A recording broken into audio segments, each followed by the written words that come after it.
won't you stay with me?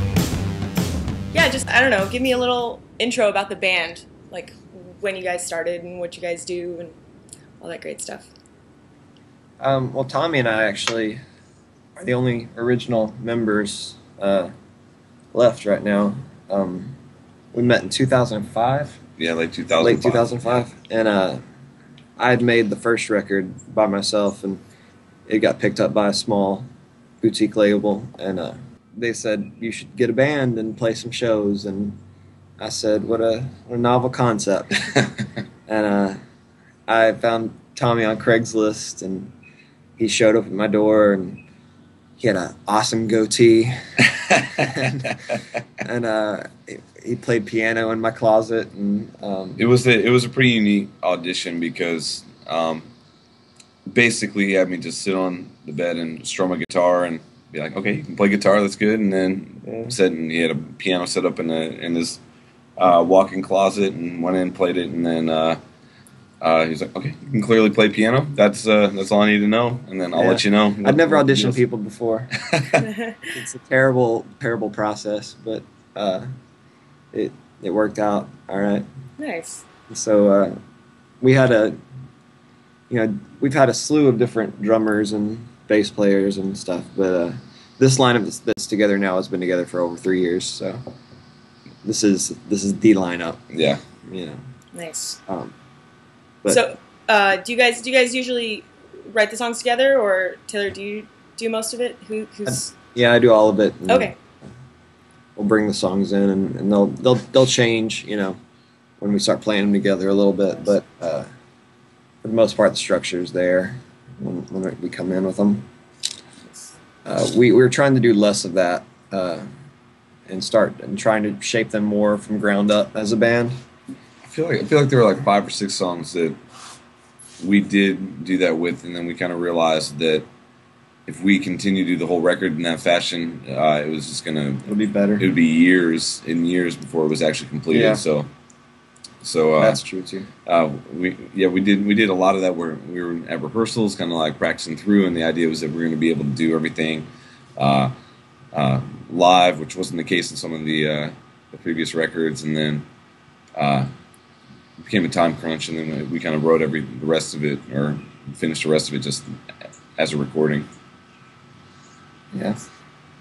We used to do demos, and I would just come in and say, like, here's the demo, and everyone would learn their part off of it, and we'd come in and record a better version of it without me sucking it up on all the other instruments. And, it would be pretty similar to the original concept, though. And with this record, we didn't want to do that. We were like, yeah, we're going to take the time and play it all live and shape it. But yeah, as Tommy said, it just took forever. We're not one of those bands that just gets to sit around and practice 3 times a week. And, we've got jobs and families and responsibilities and shit. Life gets in the way. Yeah. It really does. It really does. So as far as, this is a skepticism, atheism type blog about art. And so basically in that vein, like how much, I was noticing this last album is like way, like it's about, and losing religion. And how much do you think that really, that theme kind of ties in with other albums? Do you think this is a pretty new thing for you, or? Well, I like to think that, like, if you look at all of our albums, like, chronologically, you can see a progression. Because in Shine Honesty, like, I'm still very much Christian, and, like, I write about, heaven, and, like, as a person who actually believes he'll go there, and, but then by our second record, Everyone You Love, Be Happy Soon, my buddy Cameron calls that the writing on the wall record. Like, you can, like, there are elements, like, it's not all about that, but there are elements of someone going, what if this is all bullshit, and so by the time we made this record, it was very much a, okay, this is all bullshit, yeah, type of record. And so I like to think that it's not necessarily new, but this is the first time we've just kind of come out and said anything about it. every time before it was always kind of dripped in metaphor and that sort of thing. It was funny. I was listening to a track from "Everyone You Love" the other day, and it was kind of an indication of how far the songwriting's come. It was Lucas.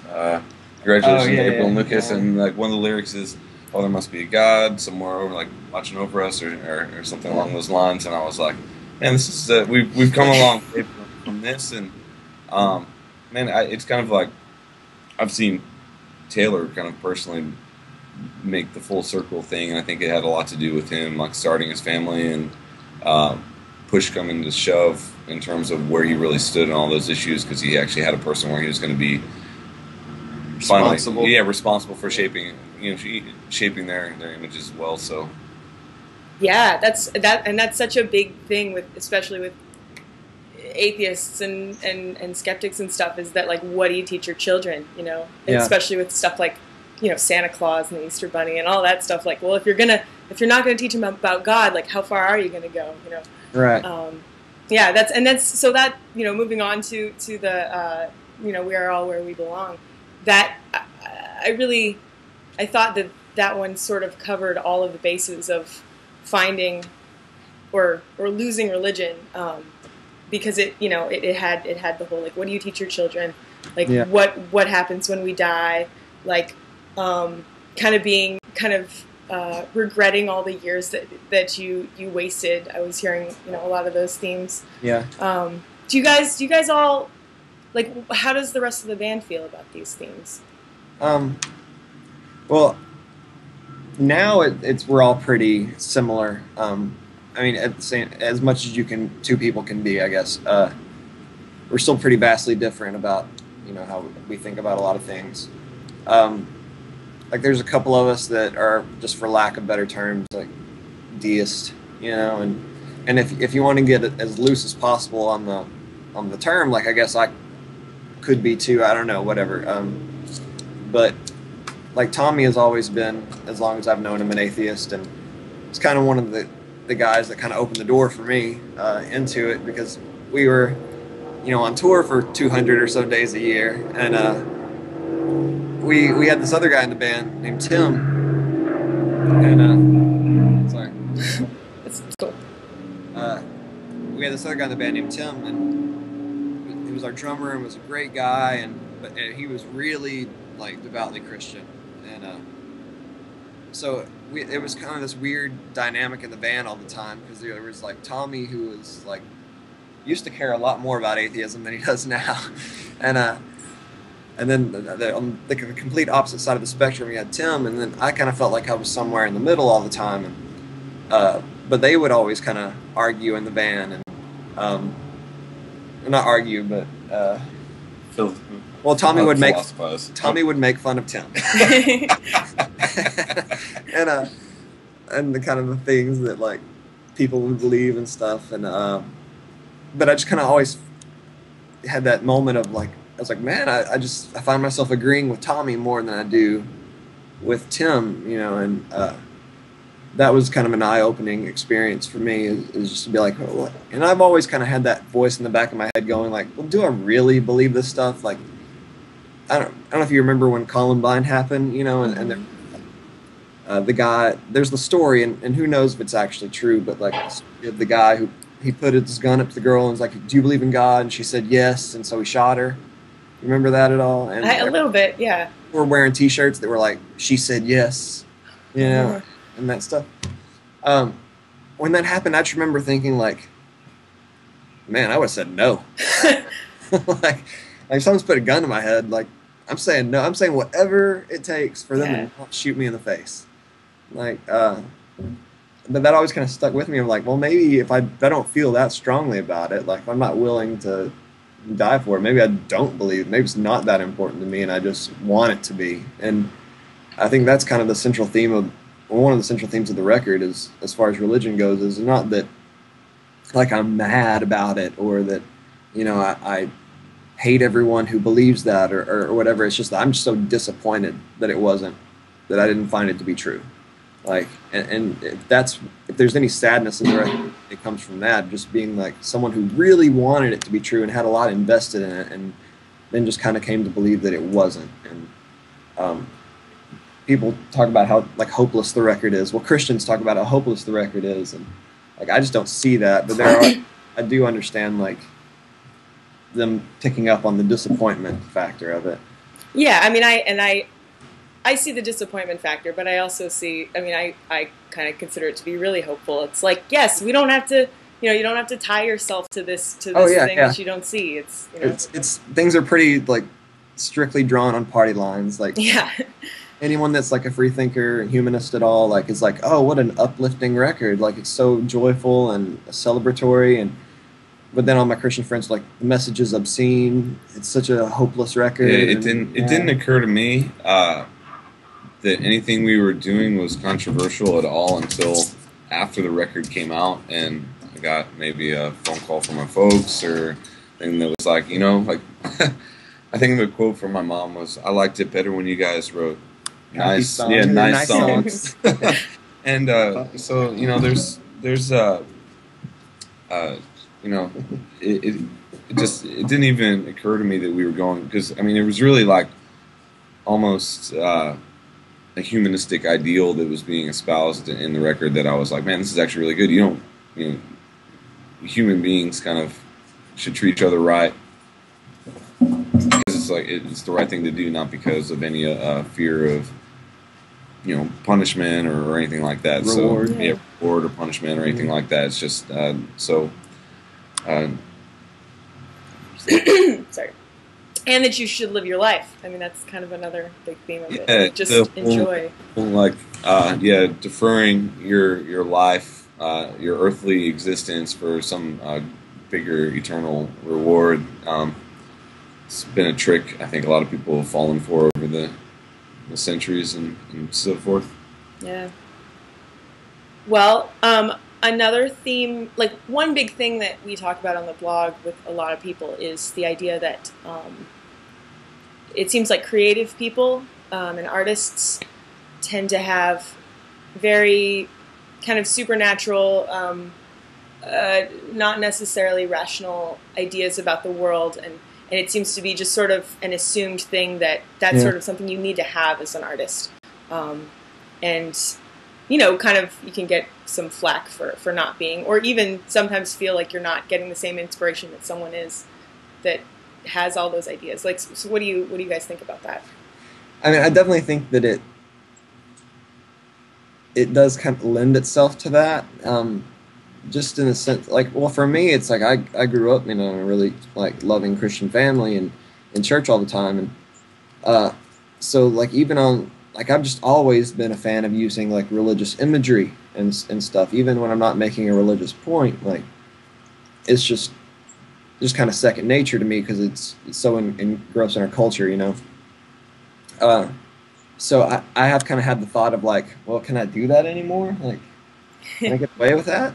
Like, it's kind of always been my fallback, And it's like, am I hypocritical if I still do that and kind of play up that angle and use that imagery and stuff? But so I don't know. Maybe everyone else just finds it really convenient too. But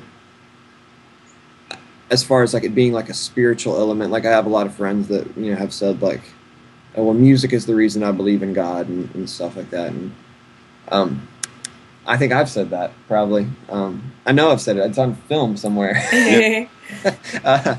But yeah, I don't know.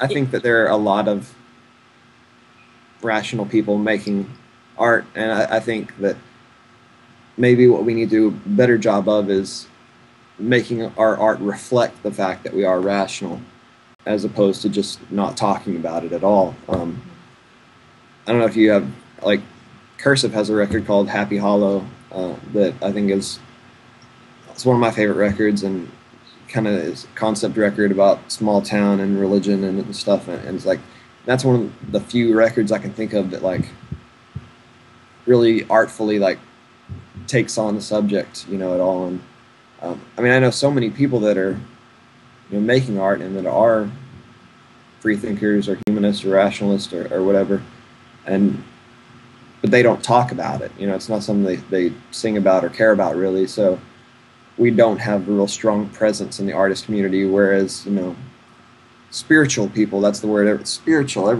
no one's religious anymore. Yeah. Everyone is spiritual, and they run the show, and they're, you know, constantly talking about it. So I don't think that we have any shortage of people that are rational. I just don't think we're being loud. You know? Yeah, and something that I've noticed is that in the rational art forms, it seems like it's common to sort of, when you do talk about it, sometimes people will hit you over the head with it. You know, like sometimes it's like the art is about atheism, and that's something that I thought you guys did really well, was not you know, just kind of, it weaves in with the music, and it's like it meant to be there, you know. Yeah, we had a discussion early on about like how we would market this, and like, because we do have a lot of Christian fans, and we certainly didn't want to alienate them, but we also wanted to put out honest art, and so it had to be about this, just because that's where I was, and it's what I was kind of consumed with at the time. But we decided early on that, like, for this to work and for this to be acceptable, you know, to Christians as well as atheists, is that it had to be personal. Like, it just had to be about me and like what I think, and not really saying like you should think this too, but just kind of give a voice to those people who have felt these things, and but not really condemning anyone for not having it. And so I don't know, I definitely think there are moments that are a little bit, you know, like, I don't know. There's one or two calls to action. Yeah. But for the most part, I do think it is an introspective kind of experience, and then, you know, I think it's a good thing. Yeah. That we presented it that way, because, I mean, everybody's personal experience is their own. So, you know, it's their right to kind of do that. But yeah, we tried not to be too overbearing about atheism, as much as we just kind of wanted to be celebratory of like humanism, you know, and life in its own self. So. And may our legends live to tell how we burned